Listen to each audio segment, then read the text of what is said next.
2469 ration card first phase ఇస్తున్నాం. ఎక్కడన్నా నీ ముఖానికి 10 ఏళ్ళ ఒక్క రేషన్ కార్డు ఇచ్చిందా? ఇది ఆ స్కీమ్ లేదా 420 స్కీమ్ కదా.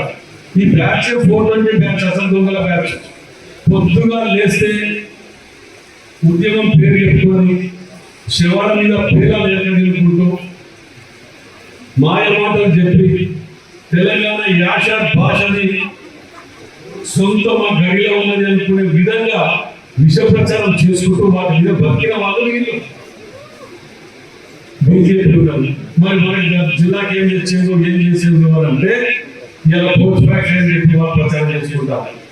అది పోస్ట్ ఫ్యాక్టరీ ఇదే పొన్నా లక్ష్మీ గారు ఎండోమెంట్ మినిస్టర్ ఉన్నప్పుడు 54 ఎకరాలు 20 కోట్ల రూపాయలు ఎండోమెంట్ కట్టి భూమి కొని మనం ఇచ్చిన దానికి అని చెప్పి శాశ్వతంగా ఒక వర్గానికి అంకితం కాకుండా ముఖ్యంగా బలహీన వర్గాలకు మొదటి ప్రాధాన్యత ఇచ్చే విధంగా ఇవన్నీ కూడా సంస్కరణలు తీసుకురావడం జరిగింది.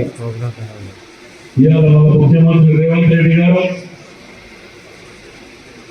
ముఖ్యమంత్రి అయిన తర్వాత ఎన్నో సంక్షేమ పథకాలు, కానీ కొందరు ఉంటారు బడిదొంగలు.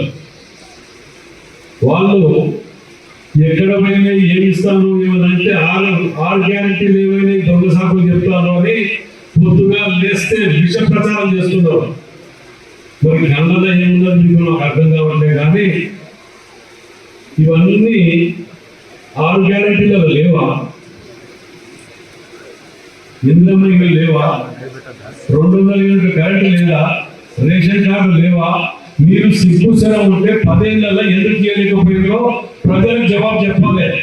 క్షమాపణ కోరాలి, ముక్కు రాయాలి.